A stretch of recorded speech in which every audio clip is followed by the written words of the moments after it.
شہروں سے برا حال گاؤں کے اندر نماز کا ہے۔ شہروں میں تو پھر بھی اگر برائیاں ہیں تو دینداری بھی ہے اور نماز کا ماحول بھی ہے۔ گاؤں میں تو کہیں کہیں نماز کے ٹائم چند بوڑھے لوگ بیچارے ڈنڈا لے کے مسجد میں پہنچتے ہیں، ان کی بدولت مسجد کا دروازہ کھلتا ہے، ان کی بدولت مسجد کا تالا کھلتا ہے۔ اللہ رحم فرمائے میرے بھائیو، جس نبی سے ہم محبت کرتے ہیں، جس نبی کا کلمہ پڑھتے ہیں، جس نبی پر جان دینے کی بات کرتے ہیں، اس نبی نے فرمایا وَجُعِلَتْ قُرَّةُ عَيْنِي فِي الصَّلَاةِ، میری آنکھوں کی ٹھنڈک نماز ہے، میرے دل کا قرار نماز ہے۔ نماز کا ٹائم ہوتا تھا، اللہ کے پیارے نبی حضرت بلال سے کہتے تھے یا بلال ارحنا بالصلاۃ، اے بلال نماز کے ذریعے میرے دل کو سکون پہنچا دو، میں جلدی سے نماز پڑھ کر کے سکون حاصل کر لوں۔ قرآن کریم کو چھوڑ دینا، اللہ کی آخری کتاب قرآن کریم جس کے اندر اللہ تعالیٰ نے یہ تاثیر رکھی ہے کہ قرآن ہمارے دلوں کو نرم کرتا ہے۔ قرآن کی آیتیں جب بار بار ہم پڑھتے ہیں، سنتے ہیں، اچھے قاری کی آواز میں قرآن کو سنتے ہیں، ہمارا دل نرم ہو جاتا ہے۔ اسی لیے اللہ کے پیارے نبی قرآن کو پڑھا بھی کرتے تھے اور سنا بھی کرتے تھے۔ بخاری کے الفاظ ہیں، اللہ کے پیارے نبی عبداللہ بن مسعود سے کہتے ہیں اے عبداللہ مجھے قرآن پڑھ کے سناؤ۔ عبداللہ بن مسعود کہتے ہیں اللہ کے نبی میں آپ کو قرآن کیسے پڑھ کے سناؤں، قرآن تو آپ ہی کے اوپر نازل ہوا ہے۔ آپ کہتے ہیں عبداللہ آج میں دوسرے کے منہ سے قرآن سننا چاہتا ہوں، ذرا مجھ کو قرآن پڑھ کے سناؤ۔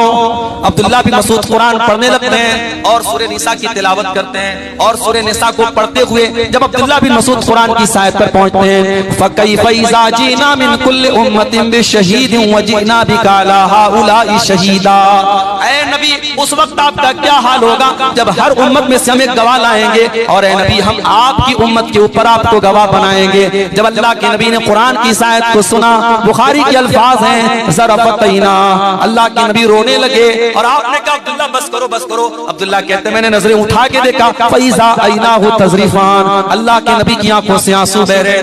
گرمی پڑتی ہے تو ٹھنڈک کی ضرورت پڑتی ہے۔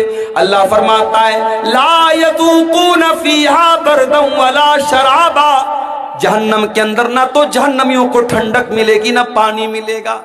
پیاس لگے گی پانی چاہیے، پانی بھی نہیں ہے، گرمی لگے گی ٹھنڈک چاہیے، ٹھنڈک بھی نہیں ملے گی۔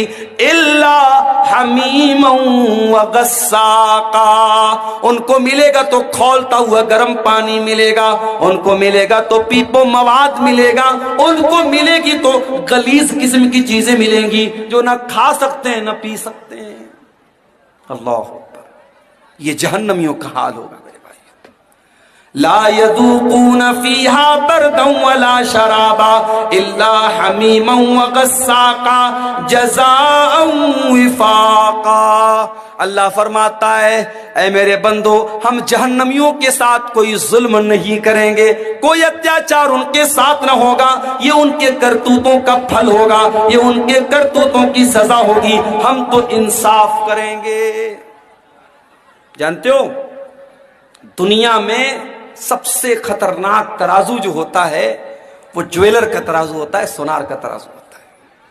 ہو سکتا ہے چندے میں کچھ عورتوں نے اپنے زیورات بھی دیے ہوں، عورتیں جو ناک میں نتھیا پہنتی ہیں، آپ سونار کیا جائیں گے، سونار اپنے ترازو پر ناک کی نتھیا کو رکھ کے بتا دے گا۔ گندی عادتوں سے بچنا ہے، بری عادتوں سے بچنا ہے، عیاشی سے بچنا ہے، موبائل کے غلط استعمال سے بچنا ہے۔ ایک نسخہ بتاتا ہوں، نوٹ کر لو میرے بھائی۔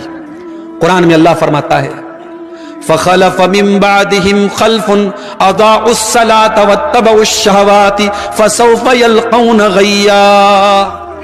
اللہ قرآن کے 16ویں پارے میں فرما رہا ہے کہ جو لوگ نماز نہیں پڑھتے ہیں، جو لوگ نماز کی پابندی نہیں کرتے ہیں، وہی لوگ خواہشات کی پیروی کرتے ہیں، وہی لوگ شہوتوں کی پیروی کرتے ہیں، اور وہی لوگ جہنم میں جائیں گے۔